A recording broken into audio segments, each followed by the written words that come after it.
Welcome to Interro Bites. These are 15-minute videos taken from my long-form live streams. If you want to see the full video or more, subscribe to Dacquisto and check out the playlists on my main page. Thanks for being here. Enjoy. Just on Thursday. Yeah, I did. All right, well, let's jump to that so I can fill in this blank. Yeah. Why did you leave on Thursday? We'd had a huge fight in late June. I discovered some other cheating. I was very upset with her. And she had sent me, had sort of broken up, basically. Okay, so just by way of reminder, where we left off yesterday in the last episode of the 4 episodes, but the third interview, was that Detective Isom said, oh, right, he left on Thursday. Jeffrey LaCasse left Tallahassee on Thursday, not Friday as planned. And that is significant, as we know. But she put me on a 7-day hold. Oh, yeah, Yeah, okay, sure. I remember that. Yeah. She sent you an email or something? Exactly. So the night before, I was so upset. I was just like, fuck this, I'm going. I just said, get out of town. I was upset. But that's something my friends have said to me that I've never said this, but my friends have said, Jeff, sometimes it's hard for me to see this clearly. They can see it more clearly. Jeff, you do realize that if you left Friday at 11 a.m. for Atlanta, what this would have looked like, you would have been in custody. You're really. Oh. Now, I'm not saying that, but some of my friends, it was like a clumsy attempt to take attention off her, put it on me. I'm not saying that's true. It sounds a little far-flung to me. It sounds a little clumsy to me.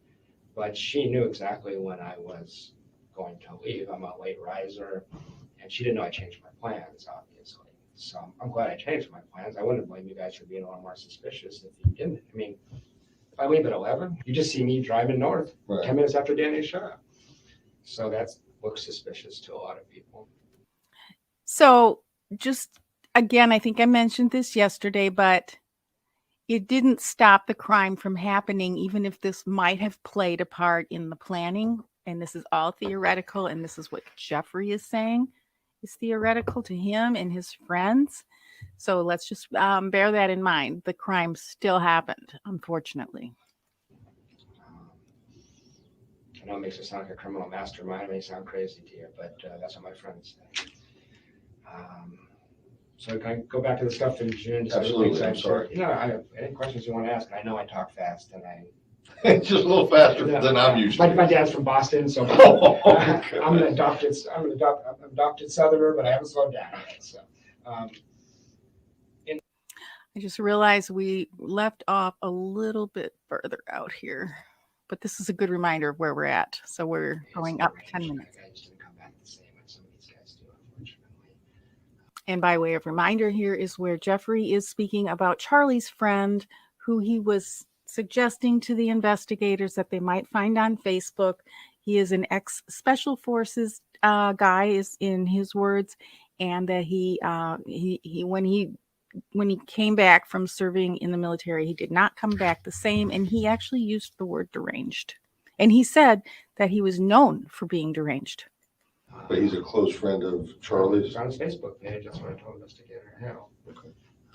When I heard the crime occurred, about 12 hours, I was shocked. And then as I'm driving up I-75, in my head, I was like, holy shit, Charlie did it. He got that guy. I can't remember his name. You're saying this guy is on Charlie's Facebook page, or was? Was. I don't know if he is. Okay. These are really smart people. I wouldn't be Facebook friends with them anymore if any of this is true. Other thing that happened in June, our relationship isn't doing well. All of a sudden, from nowhere, you know, like a 5-year-old kid will try to manipulate you in a very transparent way, and it's like obvious what they're doing.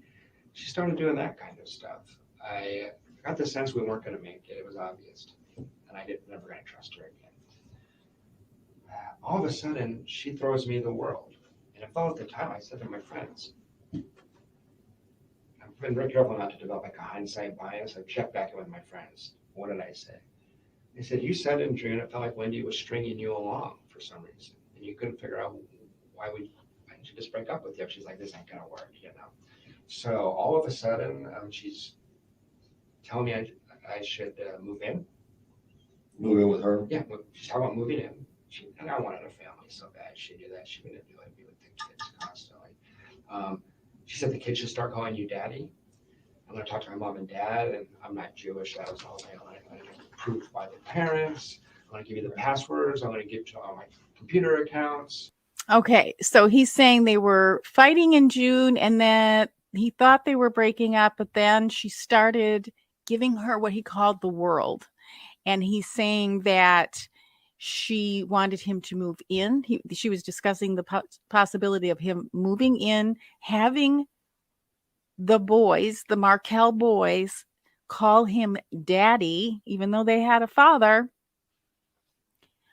And then giving her passwords to him for all of her devices. In other words, really showing him that she was going to place him in a role of being entrusted, and then speaking to her parents about approving this relationship because he wasn't Jewish. What do you think? Do you think that she really was planning to have her relationship proceed with Jeffrey, or is this something else? She started acting like this was going to be a permanent thing. I'm sorry. Yeah, that's okay. I can give you a second.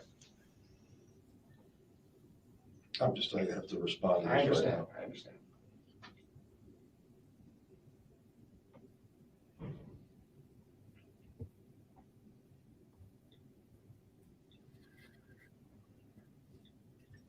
I think Detective Isom right now is answering some texts unrelated to what he's talking to Jeffrey about.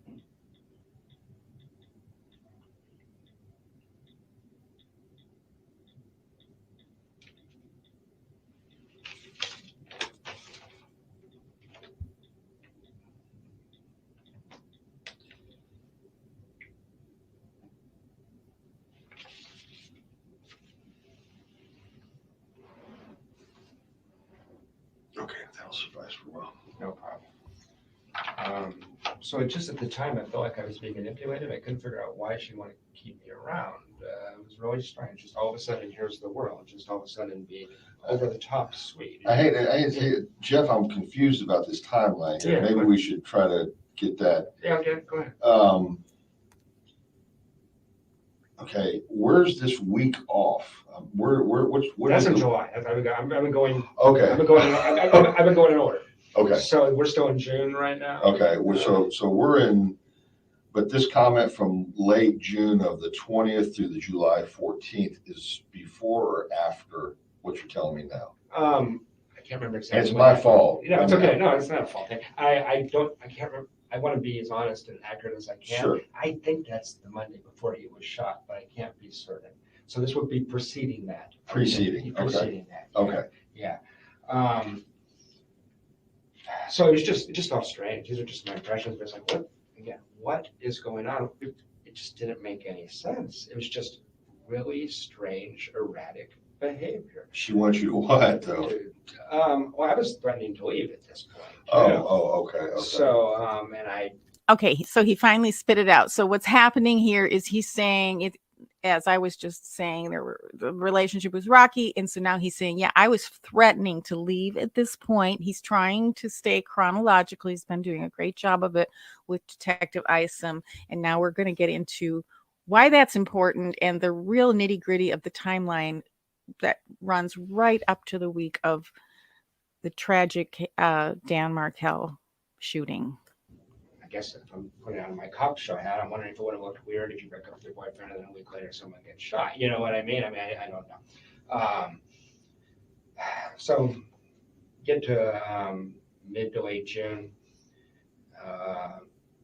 She went down to South Florida. She came back. I could tell she had cheated on me. I was very upset.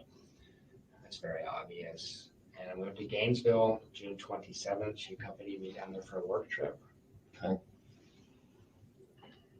27th? Yeah, that weekend together. By way of reminder, so he's talking June 27th. So less than 3 weeks later, approximately 3 weeks later, Dan Markel was shot and that was July 18th when he was shot. So this is right, a few weeks up preceding his murder. Tried to thing was she was going back to Miami for 2 weeks. As soon as we got back, we drive back to Tallahassee. Then she drives down to Miami with her mom. Oh. So that was her mom has to come up to take with her because she's not allowed to go herself. I knew it was the worst time in the world to have a fight. I just finally lost my mind on her. So only reason this is relevant to the investigation is it precedes this crime by a couple of weeks. I did not touch her. I did not call her names, but I lost my shit on her. I told her exactly how upset I was. I chewed her ass. She decompensated in a way that I've never seen an adult do before. She ended up in the fetal position, sobbing like a 3-year-old. So I was really upset, as you can imagine. I mean, and put me with the kids on Mother's Day, and the next day, I was really upset. So anyway, I was pretty angry with her, and you may have seen the email. She actually was manipulative enough that I ended up apologizing for that. Was this on her Gmail account? Yes. There's a lot of. Other investigators have looked at those, Gotcha. And so I'd have to figure out which one. I'm just saying, if you see it, it's a little. I just didn't know if it was her Gmail account or her work account or a different account. Yeah. If I want to go back and look at it, I'm gonna look at Hi, Ope. Gmail. Yeah, it's Gmail. It's on Gmail. Did she give a reason? It's deeply important to her she be perceived a certain way. No, did she give a reason why she was having multiple sex partners? Not a good one, no. I mean, she said she didn't actually. She said she was very upset by my behavior in Immokalee when we had two that you or I would probably consider normal range, uncomfortable conversations for 30 seconds. So she said, I was afraid in Immokalee you were going to be a jerk. I was like, I said, could you please be more considerate to me? That's literally all I said. She's a hair trigger. I think she didn't want a boyfriend, is my suspicion. I think I was awful helpful with the kids and stuff like that. Okay, I got you. I think she enjoyed using me as her. Okay, let's narrow this down. Yeah. Okay, so Jeffrey does go on with his psychoanalysis. It's not a bad thing. It's just it does. You can tell that the investigators are wanting to focus in on the dates and the times and things too.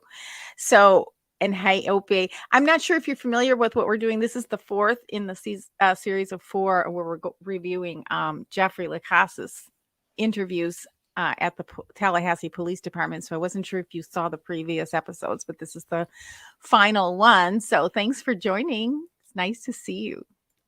June 27th, you're telling me, is the date that you're in Gainesville and you have this blow up. Yeah, we have a 12 blow up. Okay, so is the comment about Charlie and the 15 grand after that? It is after that. Okay, so we can narrow it down to the 27th. So again, ISM has been trying to narrow down certain important conversations and pieces of evidence and what the dates are in this string of things that led up to the week before Dan Markel's murder. And so Jeffrey LaCasse was just reviewing what happened in Gainesville, which was that argument, and then the Immokalee trip. I already forgot how to pronounce that one, where they had that conference. And after. You know what? I just want to be as conservative as I can, but I'm almost positive that was July, the Monday before he was shot. If I had to bet money on it, that's where I'd put my money. So in narrowing this down, and they've been into this. This is a long interview. They're helping one another figure this out, and Jeff has finally narrowed it down to the Monday prior to Dan Markel's murder. So that would have been that very week when Wendi told him that her brother, and this is not my words, this is from this interview and preceding interviews, that her brother Charlie looked into taking care of the problem and hiring a hitman, and that it would be $15,000. Okay, 1 a.m. So are you a night owl? I certainly am. It's not that late here, but hey, Patricia, Santa Barbara. I'm in Carlsbad, And I'm hoping for rain tomorrow. I always hope for rain here and it always misses us. So I hope we get rain. So it's nice to have you joining us.